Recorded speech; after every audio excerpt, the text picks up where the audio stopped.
Well, hello, everyone. I'm James Dobson, and you're listening to Family Talk, a listener-supported ministry. In fact, thank you so much for being part of that support for James Dobson Family Institute.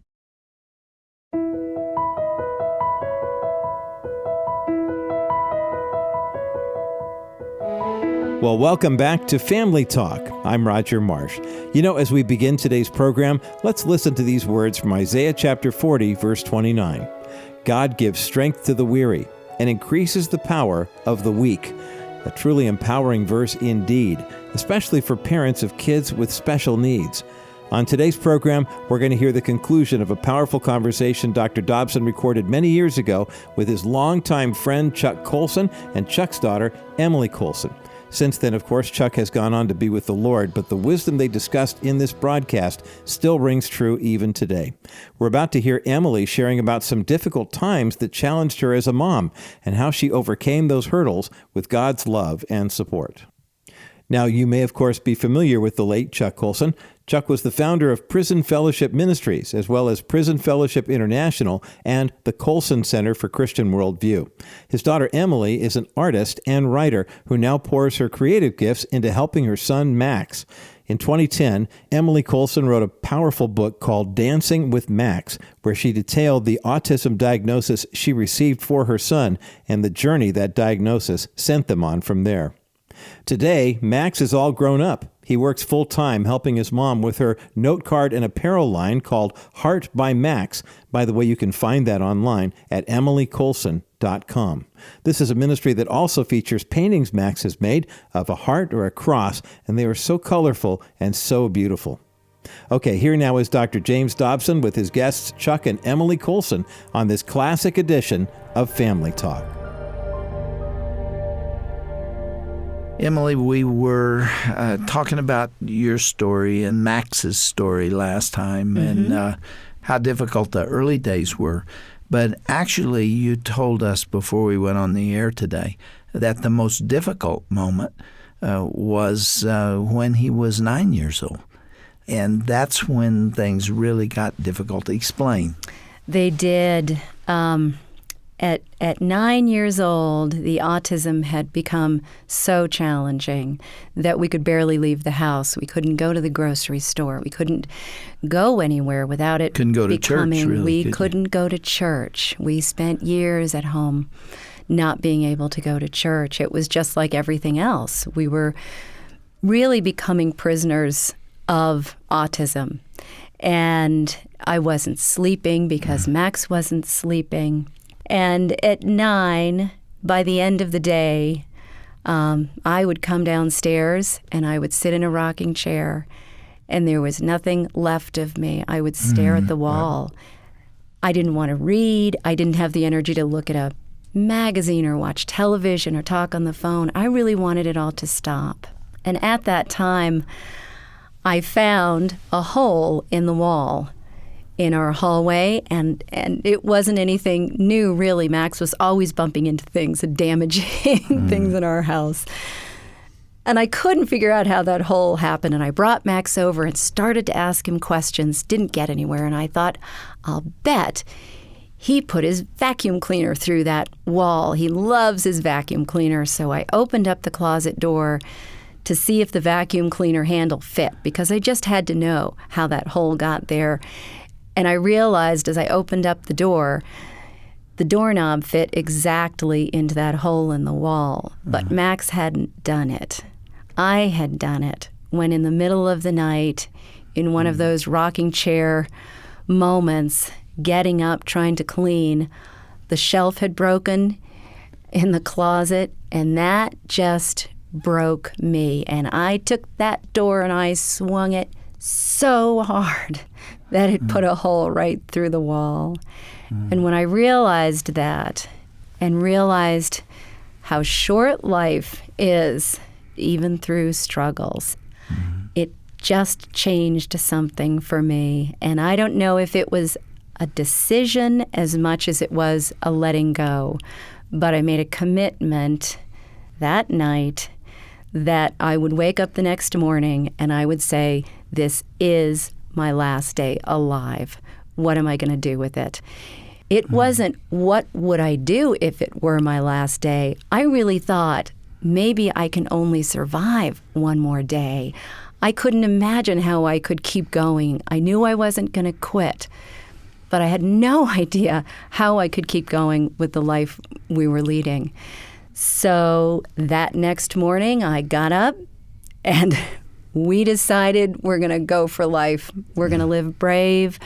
We are going to go out into the world, and why would I care if it's my last day alive, if my son has a tantrum? Why would I care if people stare? Why would I care if people criticize? And if it doesn't go well, it's all right. It's one day. But if I've got one day with my son, I am going to live it big. Make the most of it. I'm going to make the most. And some of the things didn't work out quite so well. She took him to a swimming pool in town the first time she'd ever done it, and she thought she's hobnobbing with all the fine people in town. She got into this club with Max. All of a sudden, she's sitting at the edge of the pool, and this object comes flying through the air, and she thinks, wonder what that is. Hit a splat, hit the water, and she suddenly discovered it was Max's bathing suit, and he's popping down. Because these kids are totally innocent. Yeah, that's an amazing characteristic of autism. He didn't think a thing of it. I mean, the decision he made to live her life from that day forward was a huge change. And I began to see it, and I began to see what happened. Instead of being sort of in the bomb shelter, she was now really out living, trusting God every single day. And Max loves the Lord. I had the thrill of baptizing him in our swimming pool, and he wanted to be one day. And Emily drew the pictures and made it possible. Yes. Oh, it was so wonderful because I brought Max to my dad's church. It was too difficult for him at that time. We now are in our church, which is so exciting. But at the time, we really couldn't be a part of our church. But in my dad's... Because he was so disruptive. Because it was just so difficult for him. And my dad's church has a wonderful lobby that we could sit in and watch the television monitor with the screen. And Max saw a woman being baptized. And he said to me, Mom, I want to get baptized. And Emily drew a little picture of Jesus on the cross, and then I love Jesus, and then what baptism was and what it meant. So as soon as he could see that, and I knew he really understood it, then I took him in the pool. I'll never forget that day as long as I live, nor will he. He was so joyous when he came up out of that water, and the newness of life. And every time he comes to our house and goes in the pool now, he reenacts it. And the picture of that hangs on the wall of my home. It's my most treasured possession, because to be able to baptize your grandson and see that he really got it. And then the story, Jim, goes on of how he got into his own church and then how he began to change people in other churches. Emily, tell him that. It's so wonderful. You have to kind of take a creative approach when you have a child that doesn't quite fit the norm. You have to think a little bit outside the box. And when Max was very young, I could bring him to church with me, and he loved it. But when it became too difficult, we did what so many other families with autistic children do. We stayed home. The church doesn't even realize how many families are out there not coming to church because we can't get to the door. And so we stayed home, and I was so sad. Max was baptized, and it was really heartbreaking to think that we weren't in a church. So I thought, we're going to do this. We're going to live each day big, so we're going to get brave. And I thought, I'm going to start with the one thing Max did love about church when he was younger. What he loved is when it was over. So I thought he loved the coffee hour. People are running around, kids are playing in the sanctuary. And so I thought, we're going to go at the end. So we walked in the first day. As people are coming out, we're trying to fight our way into the church, and people are looking at us like, what are you doing? Well, it turned out that as we're kind of milling around and Max is having a great time, one of the men there asked him to help stack up chairs. And at the end of church, as we're about to leave, one of these men came up to Max and said, Max, we could really use you on the grunt crew. And I'm looking thinking, what's the grunt crew? Well, the grunt crew is the team that comes in after the service and stacks up the chairs so that the youth group can use the sanctuary later on in the day. They vacuum, they clean, they do whatever kind of heavy lifting work needs to be done, move tables. I cannot tell you how proud Max was at that moment when he was needed. He was asked to be a part of this, and he's done this now for, I would say, 6 years. And Sunday mornings he bounces out of bed because he knows he's got to be right on time for missing church. And he gets there. We come a little earlier now so that he can hear the music in the back. And so I brought Max to church thinking that Max really needed to be in the church. We needed the church, and it has turned out that the church needs the Maxes. We need the Maxes. He brings out compassion and caring and honesty that I haven't seen come out in any other way. We've had just the most amazing experience for the past 10 years. I started praying 10 years ago that God would lift Max's anxiety. Just at that time, a consultant had advised me to use my artistic gifts and draw things out for Max because he couldn't sequence events, he couldn't understand cause and effect, which made life really confusing and complicated. So in front of him, I just started drawing out things that were happening around us so that he could see what came first, what happened next, how did it finish. Kind of a storyboard? A storyboard. Yeah. And what came of that very quickly, because Max was now comfortable with that system, he knew I was going to draw out what was happening, he began to initiate what he wanted to say. He would tell me things that happened 8 years prior that were still in his mind. He would dictate. I would write down exactly what he said, and I would draw a picture very quickly of whatever he was telling me about. And when he saw his words land on the page and become concrete and tangible, his language just poured out. And he would tell me about his fears, his worries, his dreams that he would have that he didn't know how to process. And always at the end of our drawings, I would help him understand it's done or in some way it's finished.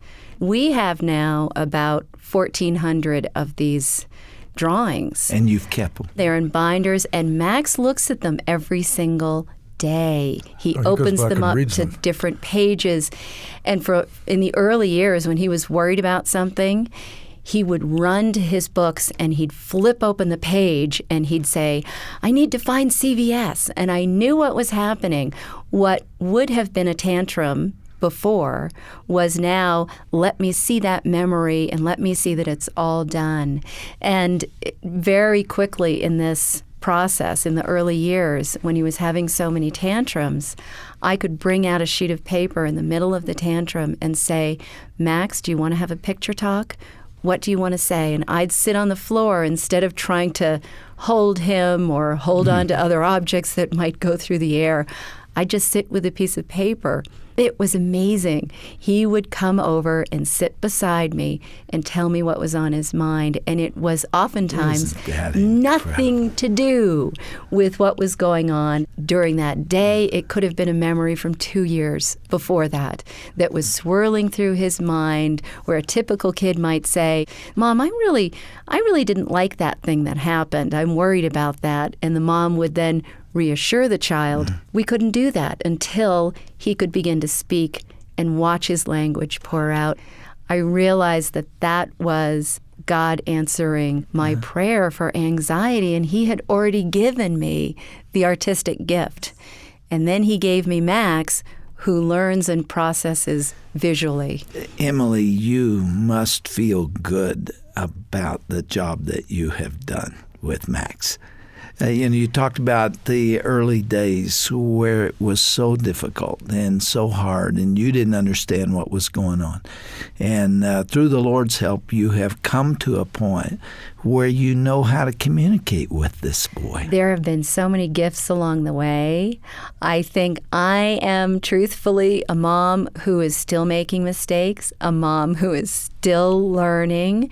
If anybody tells you that they completely understand autism, they really haven't been around that many kids, because it's a journey. It's unpredictable, and I'm grateful. I don't know if I always think of it as feeling good about the job I've done, but I feel really good about the child I have. It may not be the gift of art, but it's compassion, or it's patience, or it's all sorts of other things, and creativity, or the gift of teaching, and just the love that pours out of parents for these kids. We are not looking for a trade-in, and I know that moms like me will do everything and anything to help our kids make the progress that they need to make and can make. But boy, we love them just as they are right along the way. You know, the scripture tells us that we see through a dark glass, but in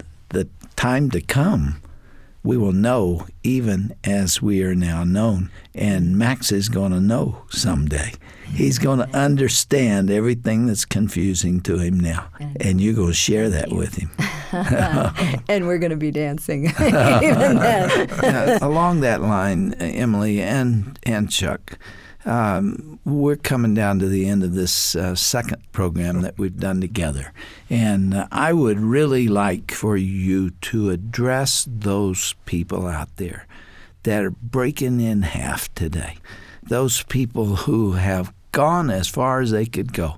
You're talking to people like that. They're tuned in today, and they're identifying with you today. It may not be autism they're dealing with, but it may be mental disability. It may be cerebral palsy. It may be any number of things. And where are they? They're not in the church for the most part. I mean, in your church, look around and see how many wheelchairs are there. Yeah, there may be a few, but there aren't many. Those people don't feel welcome often. Yeah, speak to them, give them some encouragement and hope. Your book is filled with hope. Share some of it. Yes, it is. And if I can speak to that person right now directly, I would tell you, my friend, that I have been in the pit, and I know what it is to feel isolated and rejected and to not know how in the world you're going to keep going. And everything in you is screaming to quit. But I will tell you that what I've seen happen over the years and what has come from that time of pain has been the most extraordinary journey of joy. I never would have chosen this life, and I will never trade this journey. So I'm going to tell you to hold on and to look for God, because He is going to show up in your life. God loves to work through our weaknesses. He loves to work through our broken places. And I know, because I've got broken places and I've got failures. And that's just where He steps in. So I'm going to encourage you today to be brave, to think outside the box, think about possibilities, because God can do immeasurably more than all we ask or imagine, and He is our strength. Oh, that is so beautiful. Chuck, speak to the rest of the family. There are others out there in the position that you were in. Your heart was breaking for your daughter. What were you thinking and feeling? You have anything encouraging to say to them? Well, I would say to them that you have to really trust the Lord, because it's only when you hit the end of your own abilities that you begin to see the power of God really work. Paul writes about that in the first chapter of 2 Corinthians, which I just read last week. Saved me at a moment of despair. So don't give up. Just keep loving your child. Keep loving your family member who's hurting. Just be there. The biggest thing they need is to know that somebody's there to help them. The biggest single thing that Emily felt was isolation at the beginning and rejection. And so what the family member has to do is kind of suck it in. You're hurting inside, but you try not to show it. You try to cheer up your loved one who's in trouble. and show them unconditional love and just stand with them and trust exactly the same way Emily said. If you trust in the Lord, He is going to step in. He's done so much. I used to get on airplanes. I was very impatient if I'd hear a baby crying. And I would sit there and I would say, oh, come on, why can't that mother control the child? Now, I'll often go over and wish the mother well, and it doesn't, you think much less of yourself and more of others when you give yourself to others. I've been giving myself to prisoners for years. It's easy with the prisoners. I've learned in my family how wonderful it is when we can give to each other in the family. And Max has given to me, and Emily's given to me richly, and we've got a family back. So just keep standing with that person and trusting the Lord, and He's going to bring His healing power to bear. Well, our time is gone. Let's end with this. The name of the book is Dancing with Max, a mother and son who broke free. There's the hope, isn't there? There is the hope. And where the Spirit of the Lord is, there is freedom. And what's life like with Max? You got to do this quickly, but he is so much fun. I wish everybody could be around somebody like Max. He is into all kinds of special needs sports and kayaking and basketball and baseball, and he's a real mover and a shaker. And you see the joy come over his face. You're filled with joy. Yeah. It's just amazing. When he's able to accomplish something, it's just such a big deal. And when he's loving something, when he is passionate about something, everybody else catches it, no matter what it is. And he's just a real joy. I'm just so grateful to have such an extraordinary young man for my son, who's had such a positive influence on other people and a positive influence on the world around him. And isn't that what we all want as parents? We want to know that our kids have made a positive difference. And you for have someone done else. that too, Emily. Thank you for sharing your pain and your journey and what the Lord is doing in your life now. And Chuck, it's always so good to have you here. Well, Jim, I was just thinking back on all the programs we've done. This is the first time I haven't been able to get through it without choking up about 4 times. Probably the most personal program we've ever done together. And at this point in life, you realize what really matters is your relationship with the Lord first and then with your family. And I never got that right before. So thanks to Max and Emily, I got it.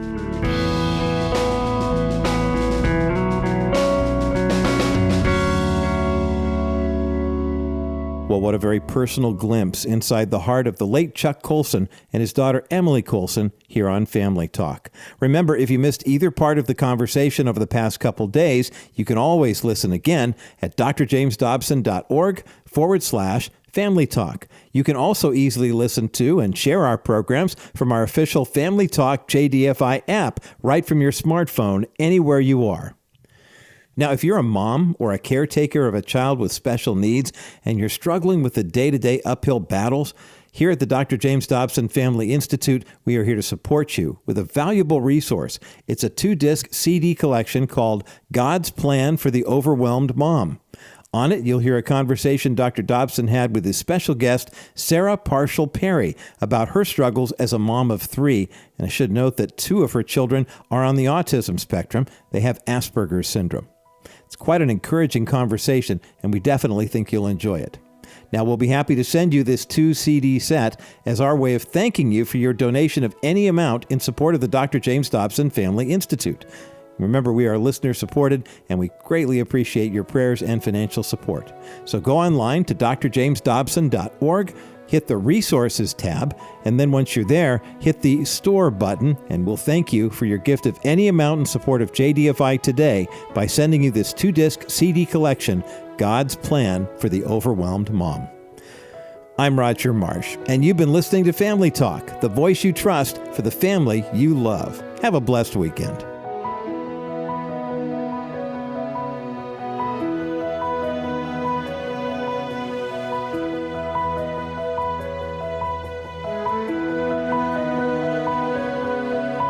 This has been a presentation of the Dr. James Dobson Family Institute. It's not the quantity of time that you spend with your children, it's the quality that counts. Or is it? Dr. James Dobson for Family Talk. Maybe you've heard that argument that it doesn't matter how much time you spend with your children as long as your few moments together are of high quality, whatever that means. But the logic of that concept seems rather suspect to me. The question is, why do we have to choose between those virtues of quantity versus quality? We won't accept that forced choice in any other area of our lives, so why is it relevant only to our children? Let me give you an example. Let's suppose you've looked forward all day to going to one of the finest restaurants in town, and when you get there, the waiter brings you a menu and you order the most expensive steak dinner in the house. But when the meal arrives, you see this tiny little piece of meat in the center of the plate about 1 inch square. When you complain about the size of the steak, the waiter says, "Sir, I recognize that the portion is small, but that's the finest corn-fed beef money can buy. And after all, it's not the quantity that matters, it's the quality that counts." Well, you would certainly object, and for good reason. Both quantity and quality are important in many areas of our lives, including how we relate to children. In fact, the quantity versus quality argument might be a rationalization for giving our children neither. Hear more at drjamesdobson.org.